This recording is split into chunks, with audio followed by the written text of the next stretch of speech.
السلام عليكم ورحمة الله وبركاته. عاملين ايه احلى متابعين في الدنيا؟ يا رب تكونوا بخير. نبدأ الفيديو بتاعنا بالصلاة على النبي عليه افضل الصلاة والسلام. يلا بينا على المقادير. 3 معالق كبيرة سكر، معلقتين لبن بودر، كوباية مية دافية، وبيضة وكيس فانيليا، ومعلقة صغيرة خميرة. ونقلب المكونات كويس مع بعض، وهنضيف 3 كوبايات دقيق وعليهم رشة ملح. نعجنهم مع بعض كويس جدا.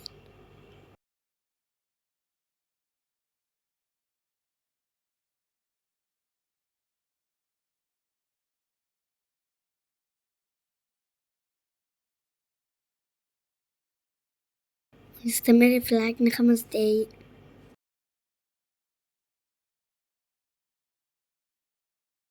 وهنضيف 3 معالق كبيرة زبدة. نعجن 5 دقايق كمان.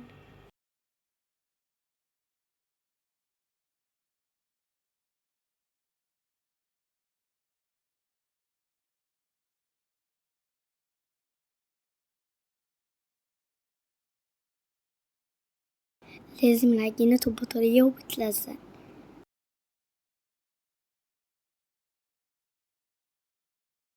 هنسيبها تخمر نص ساعة، وبعدين هنشوف هنعمل ايه.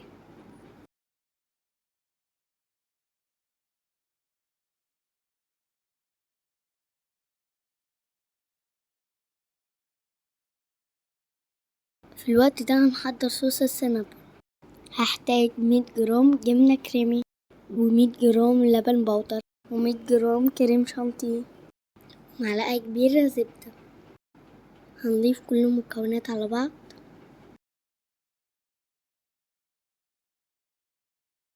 وبنفس الكوباية اللي عيرت بيها هضيف كوبايتين مية سخنة، وأقلب كل المكونات كويس جدا.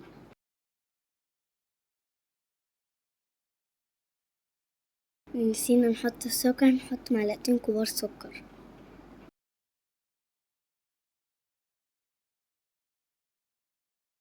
وندخل الخليط ده في الفريزر. دلوقتي هنحضر خليط القرفة. 3 معالق كبيرة قرفة و3 معالق كبيرة سكر. لو حابين تضيفوا كاكاو خام عادي. دلوقتي العجينة اختمرت، يلا نفردها.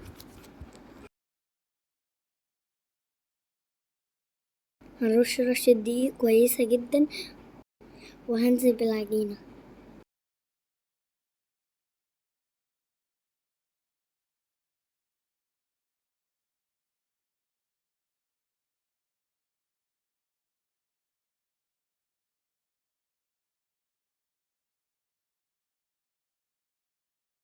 هنفردها على شكل مستطيل، سمكه يكون 1 سنتي.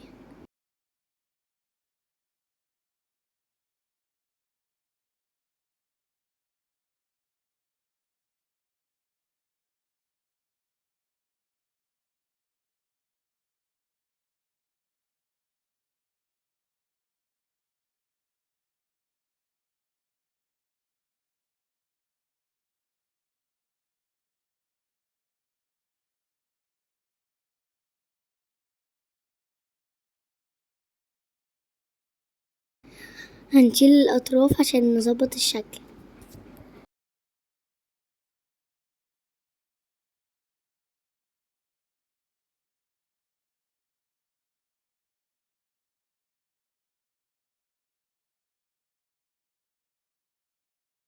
على 50 جرام زبدة لينة، هنفردها على سطح العجينة، بس ياريت ما تحطوش عند الطرف الأخير عشان نعرف نقفل السينابون كويس.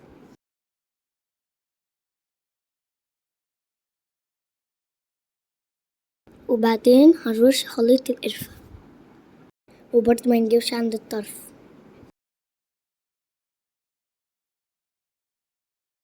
هنقسم العجينة من 3 ل4 سنتي. ممكن تلفوها كلها وبعدين تقطعوها. وبعدين هنلف كل شريحة ونقفلها كويس جدا.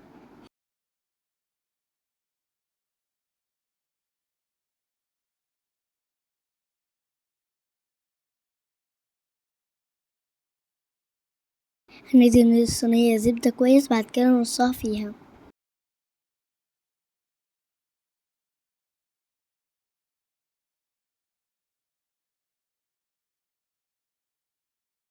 نسيب مسافات بينهم عشان لسه هتخمر.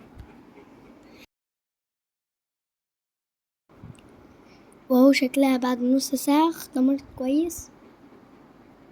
هندخلها الفرن يبقى ساخن كويس جدا على درجة حرارة 220 في الرف الوسطاني. هنطلع الصوص الأبيض ونضربه بالمضرب.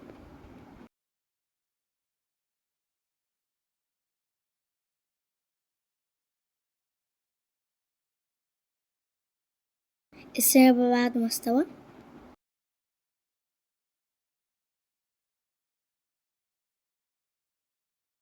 هنحط عليه شوية من الصوص الأبيض عشان نخليه طري جدا وسفنجي.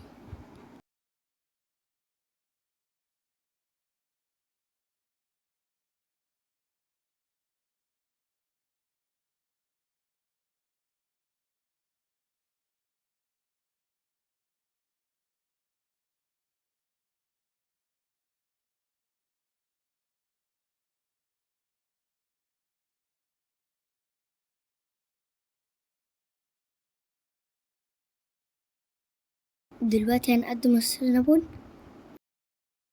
هنضيف الصوص الأبيض زي ما تحبوا.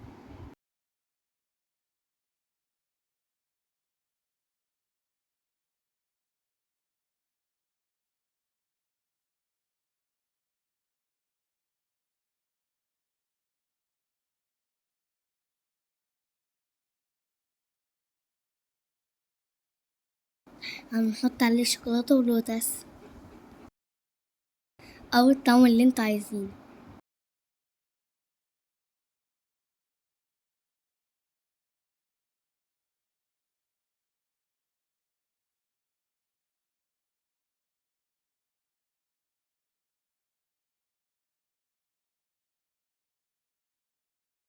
وده شكل السينابون بتاعنا. جربوها تعجبكم جدا، واستنوني في وصفة جديدة. متنسوش اللايك والاشتراك في القناة، والسلام عليكم ورحمة الله وبركاته.